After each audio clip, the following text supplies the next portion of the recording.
صدا صدای آفتاب. وای به سرزمین خورشید، شکوه لاله ها چه زیباست.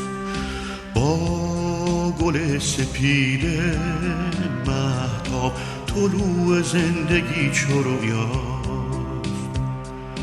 وای